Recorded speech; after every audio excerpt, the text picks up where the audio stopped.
ಬದುಕಂದ್ರೆ ಹೆಂಗದ? ಒಬ್ಬ ಹೇಳ್ತಾನೆ, ಬಹಳ ಒಬ್ಬ ಶ್ರೇಷ್ಠ ಮನಃಶಾಸ್ತ್ರಜ್ಞ ಎಷ್ಟು ಸುಂದರ ಮಾತು ಹೇಳ್ತಾನೆ. ಧನ್ಯೋ ಗೃಹಸ್ಥಾಶ್ರಮ ಆತಿಥ್ಯಂ ಶಿವಪೂಜನಂ ಪ್ರತಿದಿನಂ ಮಿಷ್ಟಾನ್ನಪಾನಂ ಗೃಹೇ ಸಾಧೋ ಸಂಗಂ. ಏನು ಮಸ್ತು ಹೇಳ್ತಾರೆ.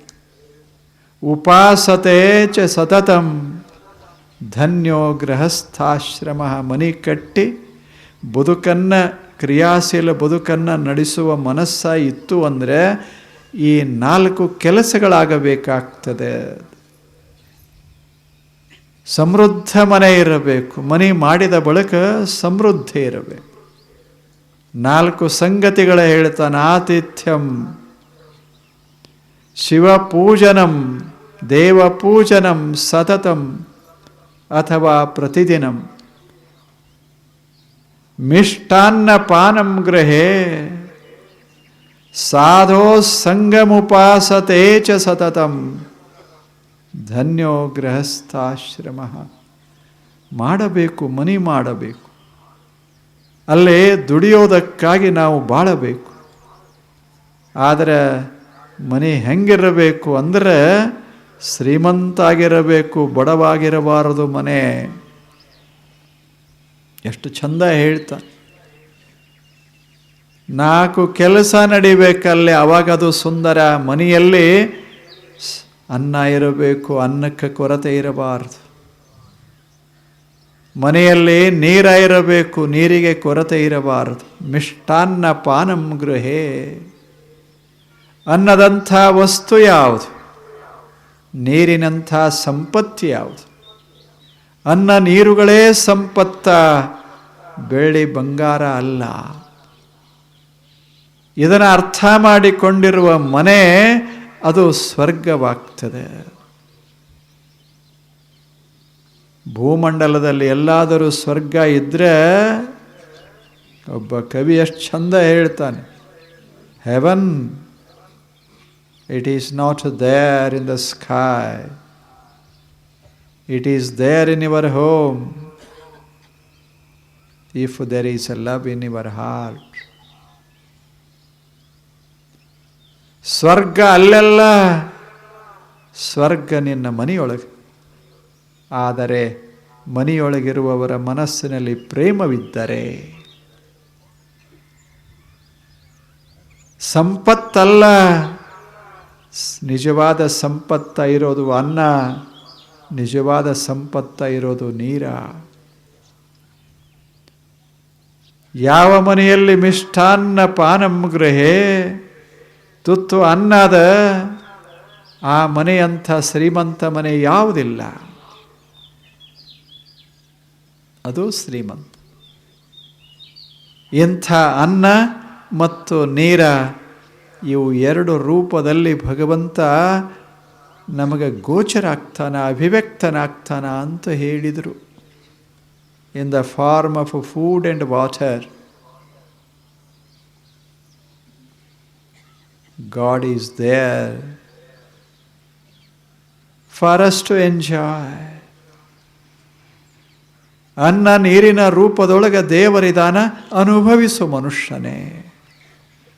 ಅನ್ನ ಬಿಟ್ಟು ಯಾರಾದರೂ ಬದುಕಲಿಕ್ಕೆ ಸಾಧ್ಯವೇ? ನೀರ ಇಲ್ಲದೆ ಬದುಕಲಿಕ್ಕೆ ಸಾಧ್ಯವೇ? ಎಲ್ಲ ಇಲ್ಲದೆ ಇದ್ರೆ ನಡೀತದೆ. ಅನ್ನ ನೀರ, ಅನ್ನ ದೇವರ ಮುಂದೆ ಇನ್ನು ದೇವರೇ ಇಲ್ಲ. ಅನ್ನಕ್ಕೆ ಮೇಲು ಇನ್ನಿಲ್ಲ, ಲೋಕಕ್ಕೆ ಅನ್ನವೇ ದೇವ ಸರ್ವಜ್ಞ. ಇಂಥ ಅನ್ನ ಮನೆಯೊಳಗಿರಬೇಕು. ಅನ್ನವನ್ನು ನಾವು ಉತ್ಪಾದಿಸ್ತಾ ಇರಬೇಕು. ಸ್ವಚ್ಛ ನೀರ ಇರಬೇಕು, ನೀರನ್ನು ಸಂಗ್ರಹಿಸ್ತಾ ಇರಬೇಕು. 2 ನಮ್ಮ ಮನೆಯೊಳಗಿದ್ದು ಅಂದ್ರೆ ಆ ಮನೆ ಸ್ವರ್ಗ. ಆ ಬಳಿಕ ಇನ್ನೊಂದಿಷ್ಟು ಬರೆ ಇದ್ರೆ ಸ್ವರ್ಗ ಅಲ್ಲ. ಆತಿಥ್ಯಂ, ಮನೆಯೊಳಗಿರೋರು ಹೆಂಗಿರಬೇಕು ಅಂದರೆ, ನಮ್ಮ ಮನೆಗೆ ಜನ ಬರಲಿ ಅಂತಿರಬೇಕು, ಹಂಗೆ ಹೃದಯ ಇರಬೇಕು ಒಳಗೆ. ಆತಿಥ್ಯಂ, ನಮ್ಮ ಮನೆಗೆ ಒಂದು ಪಕ್ಷಿ ಬರಲಿ, ನಮ್ಮ ಮನೆ ಎದರ ಒಂದು ಆಕಳು ಬರಲಿ, ಪ್ರಾಣಿ ಬರಲಿ, ನಮ್ಮ ಮನೆಗೆ ಒಬ್ಬ ವ್ಯಕ್ತಿ ಬರಲಿ, ಒಬ್ಬ ಹಸಿದವ ಬರಲಿ ಅಂತ ಮನಸ್ಸು ಹೇಳ್ತಿತ್ತು ಅಂದರೆ ಅಂಥ ಮನೆ ಶ್ರೀಮಂತ ಮನೆ, ಅದು ಸ್ವರ್ಗ. ಆತಿಥ್ಯಂ, ಎಷ್ಟು ಚಂದದ ಆತಿಥ್ಯಂ. ಅದೇ ಈ ಉದ್ಯಮಶೀಲ ಜೀವನದ ಅತ್ಯಂತ ಪ್ರಮುಖ ಭಾಗ. ಯಾಕೆ? ಆತಿಥ್ಯ ಆ ವ್ಯಕ್ತಿಗೆ ಗೌರವವನ್ನು ತಂದು ಕೊಡ್ತದೆ, ಆನಂದವನ್ನು ಕೊಡ್ತದೆ. ಬೇಕಲ್ಲ, ಜನರನ್ನು ಗೆಲ್ಲೋದು ಯಾವುದರಿಂದ? ತಲೆಯಿಂದ ಗೆಲ್ಲಲಿಕ್ಕಾಗೋದಿಲ್ಲ, ಮೈಯಿಂದ ಗೆಲ್ಲಲಿಕ್ಕಾಗೋದಿಲ್ಲ. ಬಸವಣ್ಣ ಹೇಳಿದರು, ಜಗತ್ತನ್ನು ಗೆಲ್ಲೋದಿದ್ರೆ ದಾಸೋಹದಿಂದ. ಕೊಡೋದು ಒಂದು ತುತ್ತ ಅನ್ನ ಕೊಡು, ಒಂದು ಕಪ್ಪ ನೀರು ಕೊಡು. ಭಾಳ ಕೊಡೋದಲ್ಲ, ಒಂದಿಷ್ಟಿಷ್ಟೇ ಕೊಡಿ, ಅದು ಜನರನ್ನು ಗೆದ್ದು ಬಿಡ್ತದ. ಲಕ್ಷ ಲಕ್ಷ ಕೊಟ್ಟರು ಗೆಲ್ಲಲಿಕ್ಕಾಗೋದಿಲ್ಲ, ಆದರೆ ಒಂದು ತುತ್ತು ಅನ್ನ ಗೆಲ್ತದೆ. ಅದು ಹೆಂಗೆ ಕೊಡಬೇಕಂದ್ರೆ ಕೊಡುವಂಗೆ ಕೊಡಬೇಕು. ಕೊಡಬಾರ್ದು ಅನ್ನಂಗೆ ಕೊಟ್ಟರೆ ಮತ್ತಿಷ್ಟು ಒಡಿತದ ಸಮಾಜ. ಮಾಡಬೇಕು, ಒಂದಿಷ್ಟು ಬಾಗಲ ತೆರೆದಿರಬೇಕು. ನಾವೇನು ಗಳಿಸಿರ್ತೇವೆ ಅದೇ ಅನ್ನ ನೀರ, ಮತ್ತೇನಲ್ಲ. ಅದರಲ್ಲಿ ಒಂದು ತುತ್ತ ಕೊಡೋದು, ಒಂದಷ್ಟು ಕಪ್ಪ ನೀರ ಕೊಡೋದು. ನೀರ ಅಲ್ಲ, ನೀರ ಅಂದ್ರೆ ಗೊತ್ತಾಗ್ತದೆ. ನೀರ ಏನು ಸಾದಾ ನೀರ, ಮಾರುಕಟ್ಟೆಯಿಂದ ತಂದ ನೀರ ಅಲ್ಲ, ಸಾದಾ ನೀರು. ನೀರ ಅಂದರೆ ಬಾಟ್ಲಿ, ಗೊತ್ತಿರುವ. ಮಾಡಬೇಕು. ಎರಡರಿಂದ ಜಗತ್ತನ್ನೇ ಗೆದ್ದು ಬಿಡಬಹುದದ. ಅಷ್ಟು ಸಾಮರ್ಥ್ಯ. ಹಸದಾಗ ಒಂದು ತುತ್ತ ಅನ್ನ ಯಾರೇ ಕೊಡಲಿ, ಪ್ರೀತಿಯಿಂದ ಕೊಟ್ಟರೆ ಮನುಷ್ಯ ಸೋಲ್ತಾನಷ್ಟೆ. ಅದು ಕೊಡೋ ರೀತಿ ಬಹಳ ಅದಕ್ಕೆ ದಾಸೋಹ ಮಾಡಿದರು ಬಸವಣ್ಣನವರು. ಅವರೇನು ತಲೆಯಿಂದ ಗೆಲ್ಲಿಲ್ಲ, ಮೈ ಶಕ್ತಿಯಿಂದ ಗೆಲ್ಲಿಲ್ಲ, ಮಾತಿನಿಂದ ಗೆಲ್ಲಿಲ್ಲ. ಅವರು ಮಾಡಿದ್ದೇನು ಅಂದರೆ ಮುಗಿದ ಕೈಯ, ಬಾಗಿದ ತಲೆ, ಆ ಬಳಿಕ ಪ್ರಸಾದ, ದಾಸೋಹ.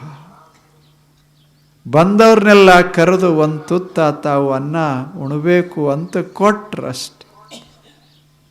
ಅದು ಗೆದ್ದುತೋ. ಮಹಾತ್ಮ ಬಸವಣ್ಣ ಅಂತ ನಾವು ಕರೆದೇವಿ. ಮಹಾತ್ಮ ಅಂದರೆ ಮನಸ್ಸು ದೊಡ್ಡದದೆ. ಯಾಕೆ? ಎಲ್ಲರಿಗೂ ಕರೆದ್ರಲ್ಲ, ಅದೇ ದೊಡ್ಡ ಮನಸ್ಸು ಮಹಾತ್ಮ. ಯಾರೇ ಬರಲಿ, ಹಸದವ್ರು ಯಾರು ಬಂದ್ರೇನು, ಒಂದು ತುತ್ತು ಅನ್ನ ಅದು. ಮತ್ತು ಅವರು ಹೆಂಗೆ ಕೊಟ್ಟರು ಅಂದರೆ ದಾಸೋಹ ಮಾಡುವಾಗ ಬರೋರು ಚಲೋ ಇರಬೇಕು ಹಂಗೆ ನೋಡಿದರು. ಭಾಳ ಜಾಣತನ ಮಾಡಿದರು. ಬರೋರು ಹೆಂಗಿರಬೇಕು ಅಂದರೆ ಹಸದಿರಬೇಕು, ಮತ್ತು ಅವ್ರ ಮನಸ್ಸು ಸ್ವಚ್ಛ ಇರಬೇಕು.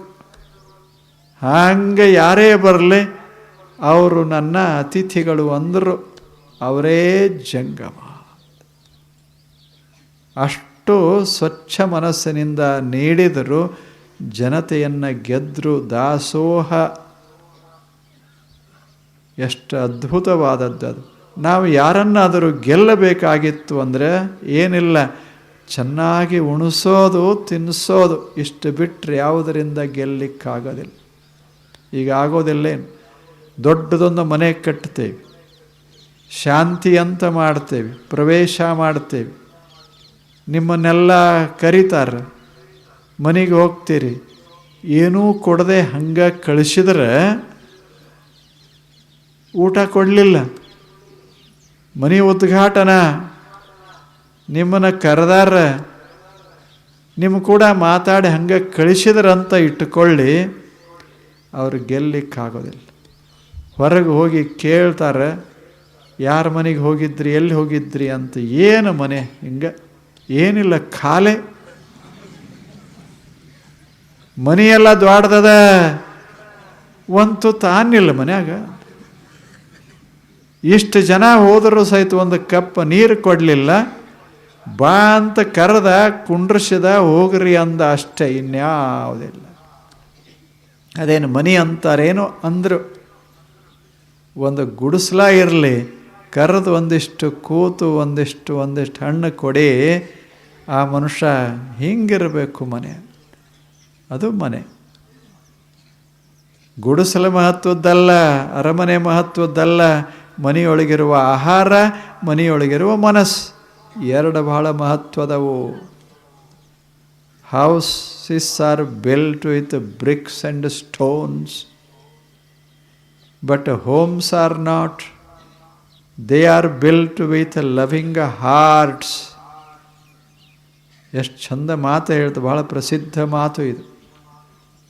ಮನೆಗಳನ್ನು ಕಲ್ಲು ಕಟ್ಟಿಗೆಯಿಂದ ಕಟ್ಟಬಹುದು, ಆದರೆ ಮನೆತನವನ್ನು ಕಟ್ಟಲಿಕ್ಕಾಗೋದಿಲ್ಲ. ಅದಕ್ಕೆ ಮನೆಯೊಳಗಿರುವ ಜನರ ಸುಂದರ ಹೃದಯಗಳು ಬೇಕಾಗ್ತವ. ಅಂಥ ಹೃದಯದಿಂದ ಮನೆ ಕಟ್ಟಬೇಕಾಗ್ತದೆ. ಮನೆಯೊಳಗೆ ನಡೀಬೇಕಾದ ಸಂಗತಿಗಳು ಯಾವುದು? ಎರಡು. ಆತಿಥ್ಯ. ಅಲ್ಲೇನಿರಬೇಕು? ಅನ್ನ ಮಿಷ್ಟಾನ್ನ ಪಾನಂ ಗೃಹೇ. ಆತಿಥ್ಯ ಇರಬೇಕು. ಆ ಬಳಿಕ ಎರಡನೇದ್ದು, ಅದರೊಂದಿಗೆ ಶಿವ ಪೂಜನಮ್ಮ, ದೇವ ಪೂಜನಮ್ಮ ಪ್ರತಿದಿನಂ. ಸ್ವಲ್ಪ ನೆನಪ ಮಾಡ್ಕೋಬೇಕು. ಅನ್ನ ಯಾರು ಕೊಟ್ಟರು, ನೀರ ಯಾರು ಕೊಟ್ಟರು, ಇದನ್ನು ಸ್ವಲ್ಪ ನೆನಪ ಮಾಡ್ಕೋಬೇಕು. ಯಾರು ಕೊಟ್ಟರೋ ಅವರನ್ನು ನೆನೆಸಿಕೊಳ್ಳುವ ಕೆಲಸ ಮಾಡು ಮನುಷ್ಯನೇ. ಇಂಥ ಸುಂದರವಾದ ಹೊಳೆಯನ್ನು ಹರಿಸಿದ, ಯಾರು ಹರಿಸಿದರೋ ಅವರನ್ನು ನೆನಪ ಮಾಡಿಕೊಂಡು ಒಂದು ಕಪ್ಪ ನೀರ ಕುಡಿ. ಯಾರು ಈ ಭೂಮಿಯನ್ನು ಹೀಗೆ ನಿರ್ಮಿಸಿ ಧಾನ್ಯಗಳು ಬೆಳೆವಂತೆ ಮಾಡಿದರೋ ಅಂಥವ್ರನ್ನ ನೆನೆಸಿಕೊಂಡು ಒಂದು ಕ್ಷಣ ನೀನು ಅನ್ನ ಊಟ ಮಾಡು. ಇದು ಎರಡನೇ ಕೆಲಸ. ಕೃತಜ್ಞತಾ ಇದು. ಮೊದಲನೇದ್ದು ಆತಿಥ್ಯ. ಬರಲಿ ಜನ, ನಮ್ಮ ಮನೆಗೆ ಒಳ್ಳೆ ಜನ ಬರಲಿ. ಎರಡನೇದ್ದು ಆತಿಥ್ಯ, ಅದೊಂದಿಗೆ ಇದು ನೆನಪಾಯಿರಿ. ನಂದಲ್ಲ ಅನ್ನ, ನೀರು ನಂದಲ್ಲ, ಕೊಟ್ಟಿತು ನಿಸರ್ಗ. ನಿಸರ್ಗ ದೇವ ಕೊಟ್ಟ. ಆಕಾಶದಿಂದ ಮೇಘ, ಭೂಮಿಯಿಂದ ಧಾನ್ಯ, ಎರಡರ ಮಿಶ್ರಣ ನಮ್ಮ ಸಂಪತ್ತು ಬೇಕಿದೆ. ಈ ಭಾವ ಇತ್ತು ಅಂದರೆ ದೇವ ಪೂಜನಮ್ಮ ಪ್ರತಿದಿನಂ. ಎದ್ದು ಕೂಡಲೇ ಇದನ್ನು ನಾವು ಭಾವಿಸಿರಬೇಕು. ಇದು ದೇವನ ಕಾಣಿಕೆ. ಇದೆಲ್ಲ ಎಲ್ಲವೂ ನಾನು ಮಾಡಿದ್ದಲ್ಲ, ಇವರು ಮಾಡಿದ್ದಲ್ಲ. ಇದೆಲ್ಲ ನಿಸರ್ಗದ ಸುಂದರ ಕಾಣಿಕೆ. ನಿಸರ್ಗವೇ ನಮಗೆ ದೇವರು. ಅಂಥ ದೇವನ ಕಾಣಿಕೆ. ಅದನ್ನು ನೆನಪ ಮಾಡಿಕೊಳ್ಳೋದಕ್ಕೆ ಪೂಜನಂ ಪ್ರತಿದಿನಂ ಪೂಜನಂ. ಇದು ಎರಡನೇ ಕೆಲಸ. ಆ ಬಳಿಕ ಮೂರನೇದ್ದು ಹೇಳಿದರು, ಸಾಧೋ